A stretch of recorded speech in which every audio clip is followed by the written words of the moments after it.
3, 2, 1, let's go. It is time to dive into a topic that, I've been waiting to talk about since Saturday night, frankly. And the reasons that I was excited to talk about this topic have changed due to what has taken place. I went from excited to just frustrated. And this is probably going to be one of those editions of the podcast that people can look back on and say, wow, he was frustrated. And to say I'm frustrated is a gross understatement. So we're coming off the biggest MMA fight of all time. People that know me, people that are close to me, that I see on a daily basis, whether it's people that I work with, friends, family, that know that I am a MMA, not just an MMA fan, but I would consider myself, very dialed in as far as the MMA scene, covering it, talking about it on the podcast every single week. When they asked me about this fight, I would tell people that this was the biggest fight in MMA history to date. There's no bigger fight than this. No bigger fight than Khabib and Conor. And who knows if there ever will be. Really. I think there will be. I think there'll be bigger fights.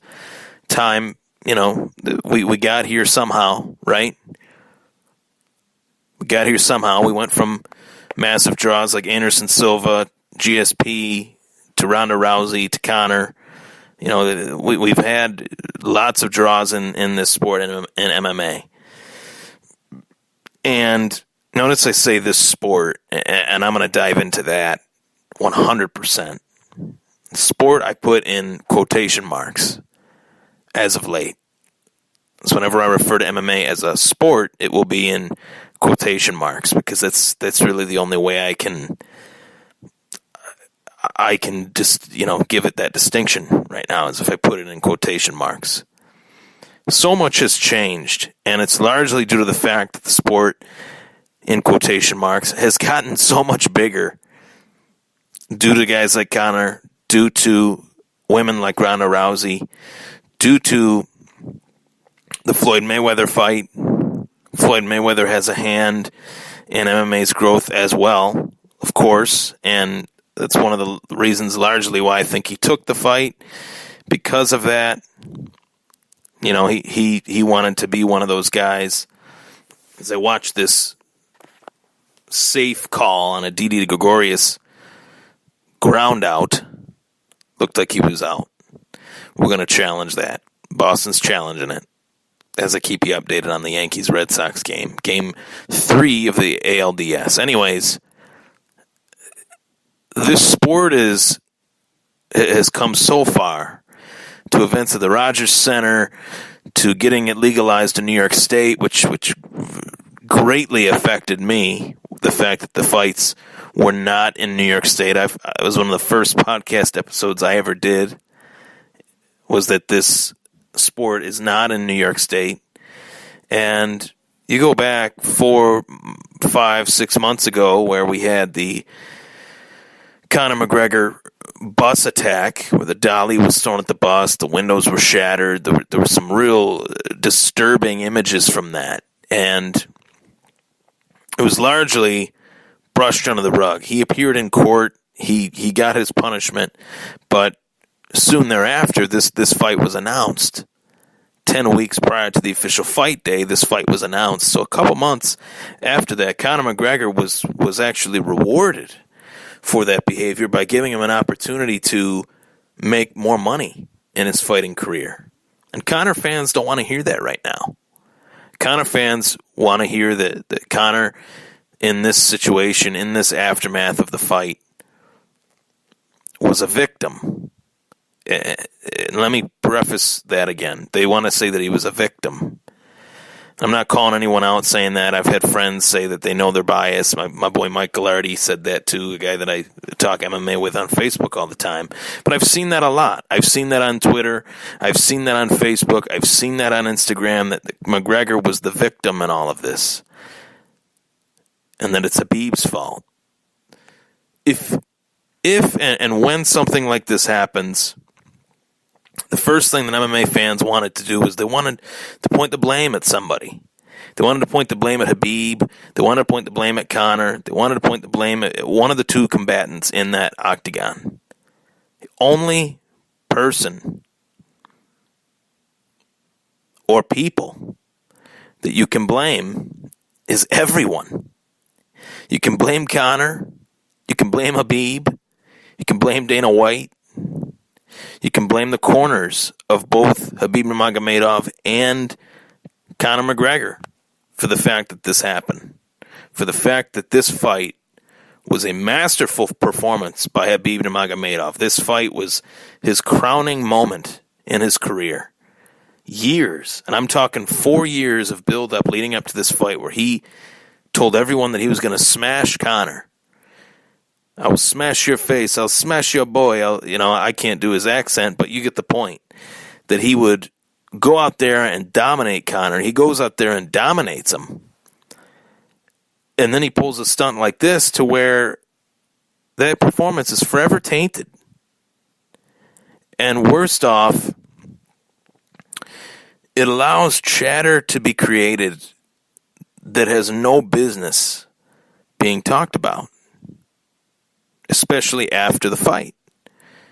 After the moment Conor tapped, the first thing that I thought as a viewer of that fight was, wow, he made that look easy.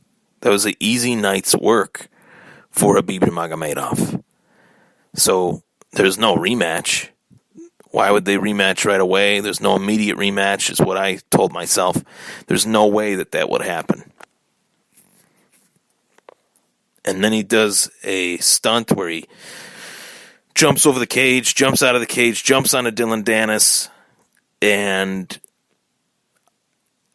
now there's chatter of not only an immediate rematch, there's chatter of immediate rematch, there's chatter of how long is Khabib going to be suspended for this action, which I'm assuming is somewhere between the range of 6 months to a year.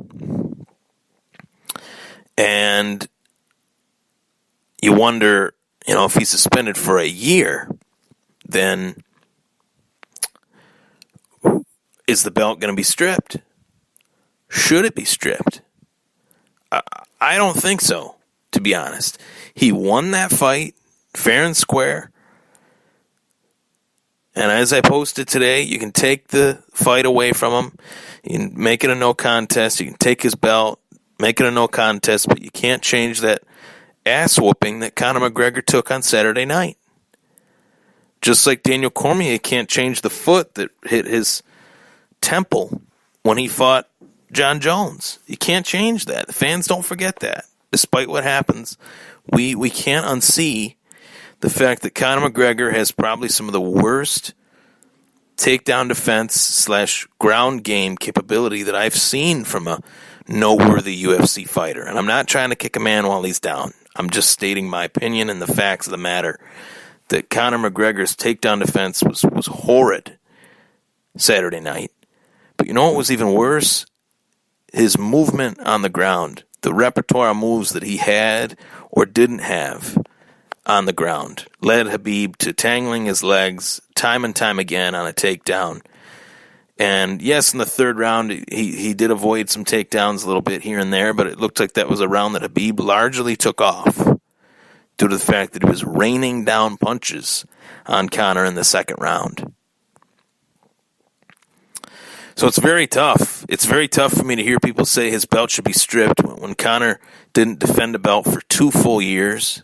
It's very tough for me to say that Khabib should be stripped when, had Conor had the title during the bus attack, he probably would not have been stripped. Let's be real here. If Conor McGregor had the belt at the time of the bus attack, he would not have been stripped. This was my immediate reaction. Watching this fight with my dad and a few of my friends, and my immediate reaction was, this is stupid. This is stupid. Why would Khabib put himself in this position? Why would Khabib allow the media, the UFC, the fans to give Conor McGregor an angle at getting another title shot when this man, and I'm referring to Conor now, has no business being in a title fight?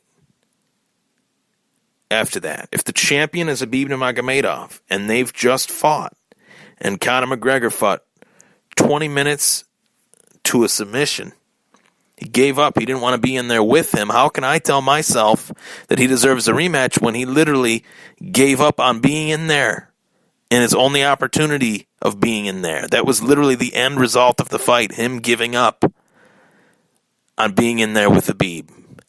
How can I tell myself that he belongs in there again with him? I can't. I can't do it. And I feel like his career has taken a new turn. His career has taken a turn of, he went from being a title contender to a title challenger to a champion to a title challenger to a champion to now what I have commonly referred to as, and what it's a term you hear in boxing, is a gatekeeper. He's a gatekeeper. He's a guy that can bring in the fans that we never thought we'd have. He's a guy that can generate pay-per-view buys off of his name, off of his personality, off of his mystique, if you will. And he's a guy that offers a lot of what a casual fan is looking for. That doesn't mean he deserves to fight for titles. And if, let's just say, Khabib does get suspended for a year, and let's just say the UFC does want to move on in another direction, they can do that while Khabib is the champion. They could put an interim title on the line in this weight class at 155 in the UFC. Would Conor McGregor deserve to fight for that title? The not real belt? Yeah, he would deserve that because he fought for the real one and didn't win it. Let's see if he can fight for the number one contender's title to get another shot at Khabib down the line, depending on how long his suspension is, which would set up a fight with Tony and Conor. I'll just say that because I think Tony's the number one contender. Or if the UFC really wants to milk the cow and continue to not give fighters their opportunity that they've earned, they could give the interim title fight to Nate Diaz and Conor if Nate gets through Dustin Poirier. The sport is so much different from what it is, from what it was. It's so much different now than from what it was. Before, you had the best fighting the best, the champions defending their titles, the belts had significant relevance. There's one layer to this fight that I never heard people talking about, and that layer to this fight is that this was a title fight on Saturday night. Everyone just wanted to see Khabib and Conor without realizing that there was a title on the line. Maybe they realized it when Bruce Buffer introduced both gentlemen on Saturday night, but I know that was not part of the talk. Oh, and to top it all off, the belt is on the line. No one was talking about that. It was just the bus and the promotion, which was inexplicable. It was just the talk of Khabib's undefeated record, talk of Conor's past as a fighter, and that was it. No talk of a title. We knew Khabib was the champ, but we didn't really talk about it. We just wanted to see them fight, and that's what we got. And the result was a 4-round drubbing that led to a submission, a tap out from Conor McGregor. And now Conor is saying he wants an immediate rematch. It's a very tough sell. He got an immediate rematch already with Nate Diaz. That wasn't for a title, but that was while he had a title at featherweight. So they're going to give him another immediate rematch after tapping out again. They've done it once before. So to say they've done it once before, that means to me that they very well could do it again. And to me, that's a joke. There's other guys, if Khabib was suspended for 6 months, there's other guys that deserve an opportunity to fight for that title. Guys like Tony Ferguson, guys like Dustin Poirier. And I know they're not Conor McGregor, but this is MMA, not boxing. Take care, everybody. I'm Ryan Thomas. That was the Thomas Take Sports Podcast.